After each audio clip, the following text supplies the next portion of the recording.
En la clase anterior hablábamos de la composición de fuerzas que fueran coplanares. En esta ocasión vamos a restringir un poco más el problema y vamos a mirar qué pasa si todas las fuerzas están apuntando, todas ellas de forma que sean paralelas. Es decir, si esto que están observando ustedes aquí es un sistema físico sobre el cual nosotros vamos a ejercer fuerzas, todas las fuerzas que estemos aplicando sobre este, sin importar su magnitud, van a ser paralelas. Para estudiar este tipo de situaciones vamos a definir un vector unitario, vamos a llamarlo U,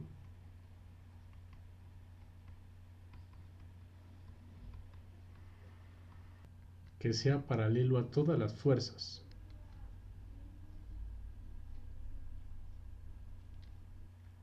De forma tal que dada una fuerza Fi que caracterice a todas las demás, por ejemplo puede ser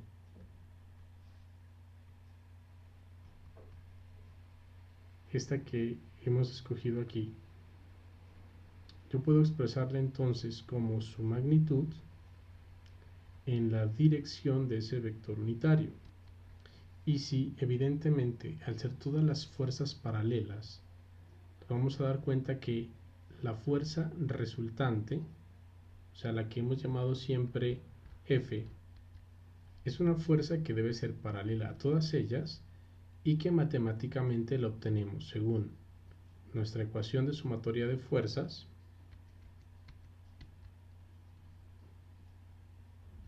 como la sumatoria sobre todas las fuerzas, desde I rodando desde 1 hasta n, de todas las Fi. Esta vendría siendo entonces la fuerza resultante. Ahora, hagamos el reemplazo de la definición de la fuerza Fi en términos del vector unitario. Entonces tendríamos que F debe ser igual a la sumatoria sobre I, ya sabemos que va desde 1 hasta n, de las F sub I, que de acuerdo a nuestra redefinición de la fuerza que tenemos aquí, la podemos escribir como F en magnitud, que vendría siendo la magnitud de F sub I realmente, aquí hay que ser claros, en la dirección del vector unitario U. Observe que, dado el hecho de que el vector unitario no tiene subíndice I, puesto que al estar en la misma dirección de todas las fuerzas, entonces no hay necesidad de colocarle subíndice. Eso implica que yo podría sacarlo de la sumatoria y escribir esto de esta manera, como la sumatoria sobre I de las F sub I multiplicadas, todo eso, por la dirección del vector U. Esto quiere decir entonces que si yo asumo, pero como en general la fuerza pues debe ser igual también a una magnitud en dirección del vector U, y si comparamos esta relación con esta relación, tenemos finalmente que la magnitud de la fuerza, o sea, la magnitud del vector F, viene siendo entonces la sumatoria sobre I de todos los Fi's. Mire que no es vectorial, estoy hablando solamente de la magnitud. Ahora pensemos qué pasaría respecto a los torques. Sabemos, por lo que hemos visto en videos anteriores, que el torque total sobre ese sistema pues sería la sumatoria de todos los torques debido a cada una de las fuerzas. Este viene siendo igual a la sumatoria de los torques que por definición serían RI cruz FI, que al mismo tiempo viene siendo igual a la sumatoria sobre I de RI cruz, y recordemos que FI pues viene siendo igual a la magnitud de esa fuerza en dirección del vector unitario U, lo que a su vez podemos escribir de la siguiente manera, haciendo lo mismo que se hizo en el paso anterior. La sumatoria y su subíndice no van a afectar al vector U, dado que ese vector no tiene el subíndice dicho. Entonces yo puedo escribir esto de esta manera, como la sumatoria sobre I de RI La magnitud de FI la podemos dejar aquí y todo este en producto cruz con el vector U. Aquí deducimos evidentemente que el vector unitario U debe ser perpendicular al torque que está siendo aplicado. Entonces, bien, en resumen, hasta aquí, ¿qué tenemos?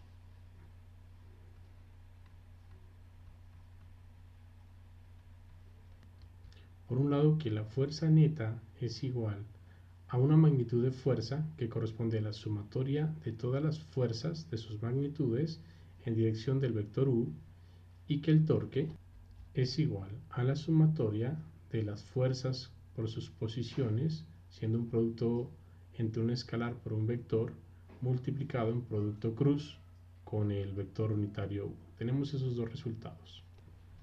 La pregunta que nos hacemos ahora nosotros viene del hecho de que si tenemos una fuerza resultante y un torque resultante, ¿será que este torque es el torque de esta fuerza?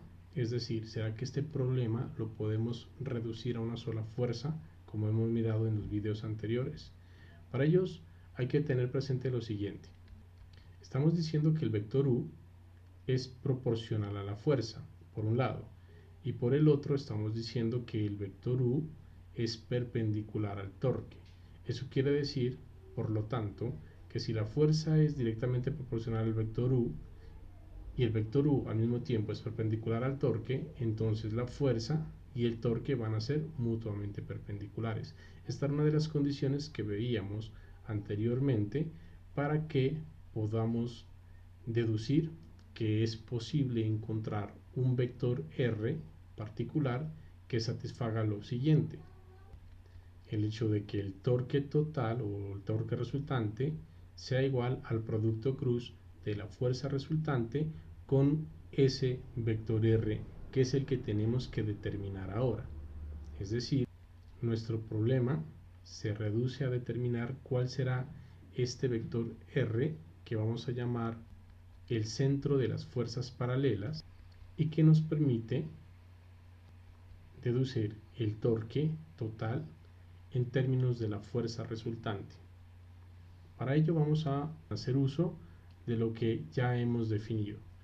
Siguiendo entonces por este lado y usando uso de esa ecuación que es la que queremos que se satisfaga, si es real, entonces debe ser igual a RC, o sea, el R del centro de las fuerzas paralelas, en producto cruz por la fuerza total, y sabemos que la fuerza total es la sumatoria de las F sub I, las que al mismo tiempo viene siendo igual, haciendo el reemplazo respectivo, a la sumatoria de la magnitud de la fuerza en dirección del vector unitario, de acuerdo a la ecuación que tenemos acá arriba, esta que tenemos aquí. Entonces, haciendo un poquito de álgebra, esto viene siendo igual a RC, producto cruz, sumatoria en I de FI, sacamos al vector unitario de esa sumatoria, y que finalmente podemos escribir como sumatoria sobre I de FI. Esto es un escalar, porque miren que aquí ya no tengo ninguna componente vectorial, multiplicando a RC cruz el vector unitario U.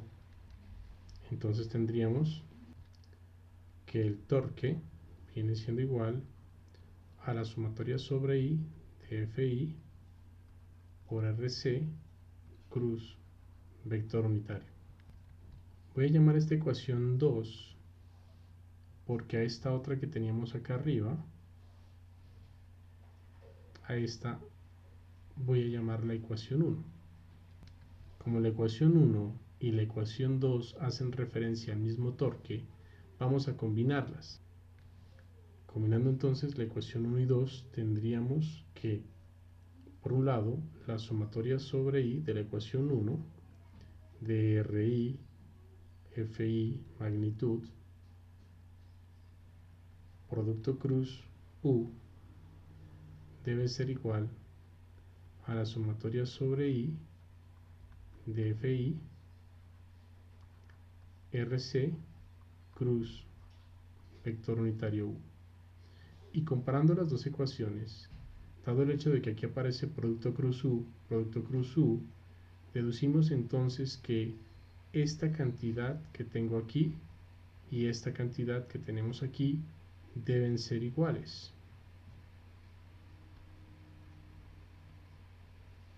Por lo tanto, si igualamos, tendríamos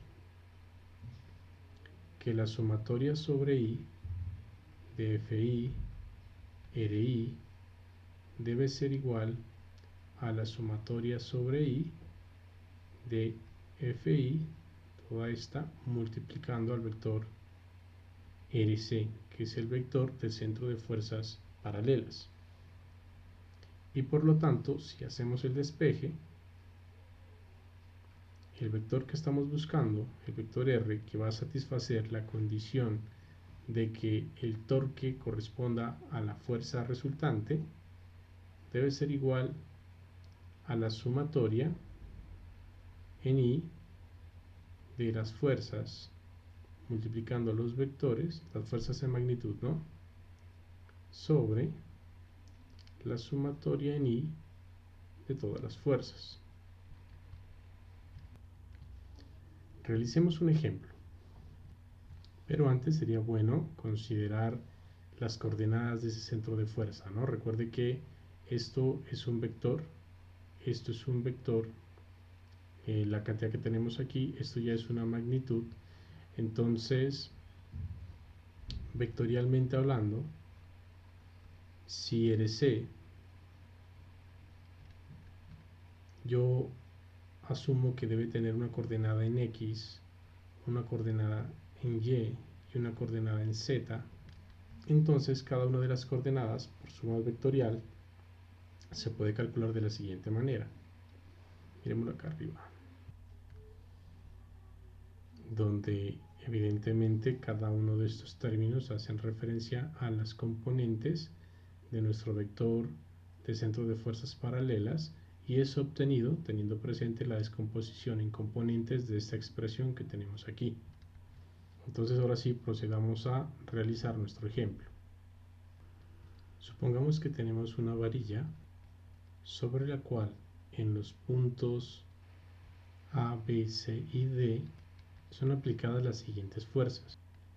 Además, introduzcamos un sistema de referencia y miremos las definiciones que nos dan de las distancias existentes entre cada punto.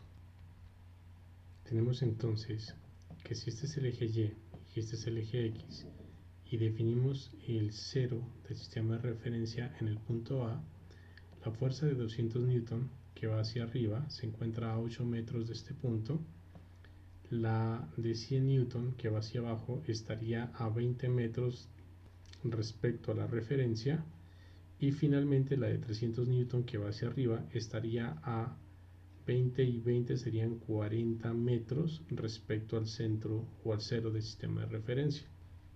Como todas las fuerzas son paralelas, es claro que la sumatoria de todas las fuerzas, sumatoria sobre I de FI en magnitud, pues correspondería simplemente a la suma de las magnitudes de las fuerzas que tenemos.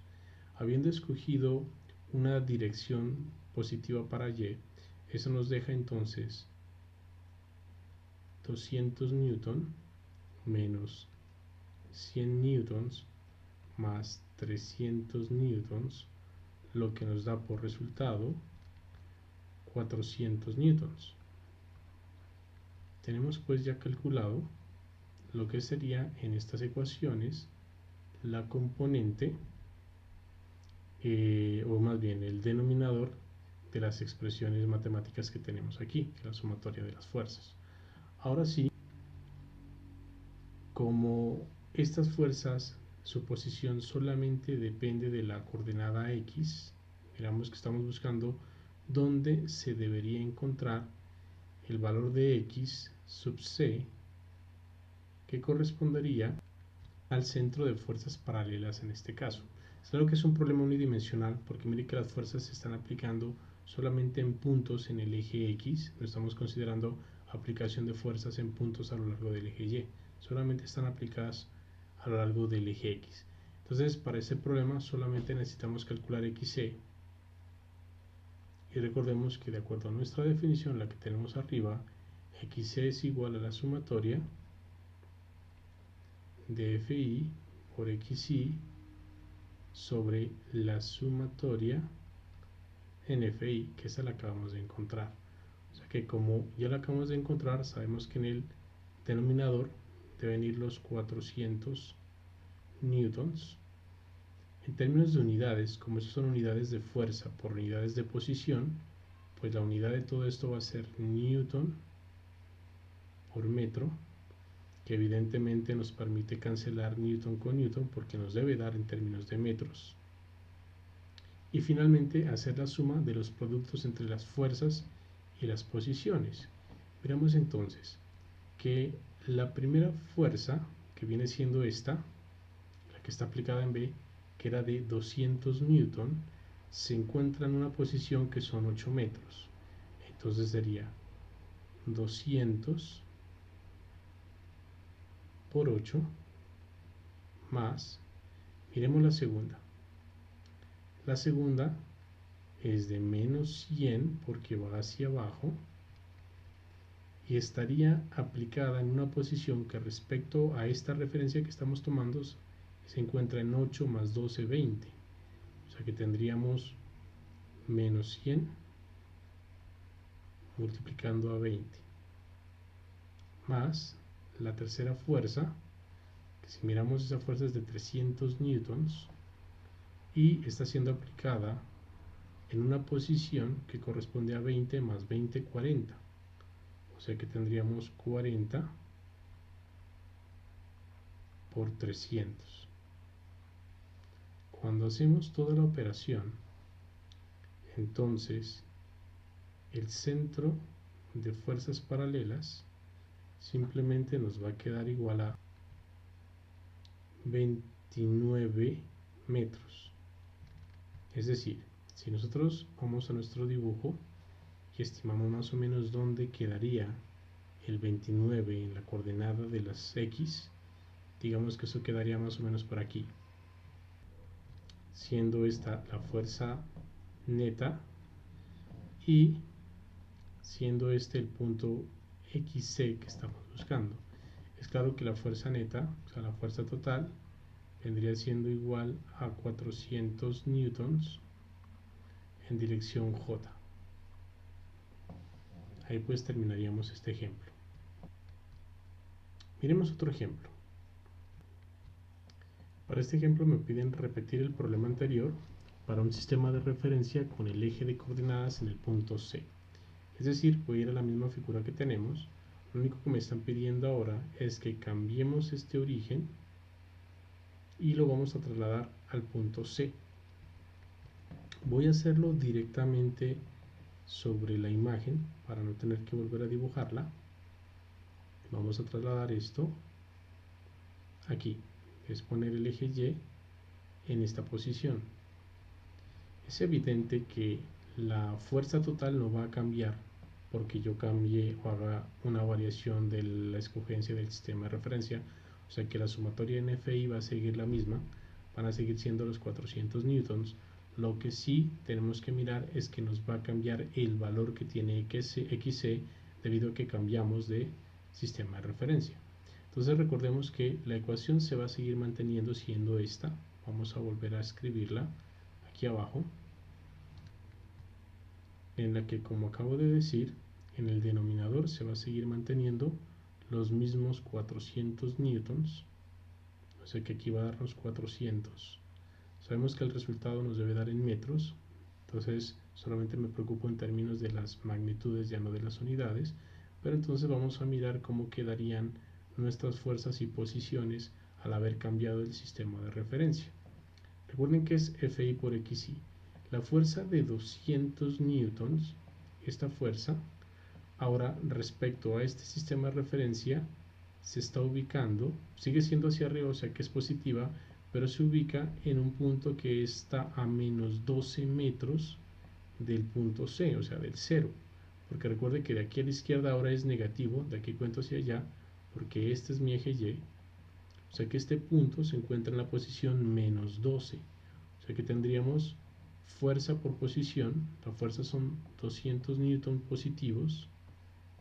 Tenemos aquí 200 por su posición, que es menos 12. Más, miremos la segunda fuerza. La segunda fuerza viene siendo la de 100 newtons negativa hacia abajo, pero se encuentra en esta posición, y esta posición es 0. O sea que sería menos 100, pero ahora multiplicando a 0. O sea que tendríamos menos 100 por 0.